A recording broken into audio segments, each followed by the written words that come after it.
అబ్రహాముతో ప్రభు అంటున్నాడు, పిలిచాడు ఆయనే, ఏర్పాటు చేసుకున్నాడు ఆయనే, ఆశీర్వదిస్తానని చెప్పాడు ఆయనే. తను పిలిచినటువంటి అబ్రహాము యొక్క వినయ విధేయత ఎంతలా ఉన్నది తెలుసుకోవాలని మాత్రమే బలి అర్పణగా ఇవ్వమన్నాడు. ఆయనకి ఎంతో ఇష్టమైంది, ఆయన ఎంతో ప్రేమించినటువంటిది. అది వస్తువు కాదే, అది రక్త సంబంధం. తన పోలికలో ఉన్నటువంటి ప్రియ కుమారుడు, ఎన్నో సంవత్సరాల నిరీక్షణకు ప్రతిఫలముగా, విశ్వాసానికి ప్రతిఫలముగా దేవుడిచ్చిన బిడ్డ. వాగ్దాన పుత్రుడు అని నువ్వే చెప్పావు కదా, మరలా నువ్వే బలి ఇవ్వమంటున్నావు. నేను తిరగబడలేదు.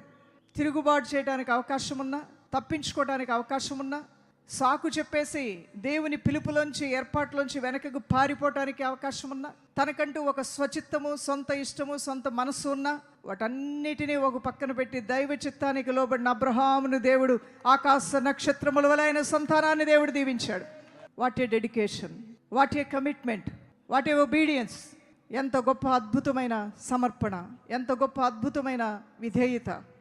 అలాంటి వ్యక్తి యొక్క జీవితంలో ప్రభు ఆయన జీవిత కాలం అంతా జ్ఞాపకం చేసుకుంటూ కాచి కాపాడుతూ ఉన్న నమ్మదగిన దేవుడు దైవజనమా.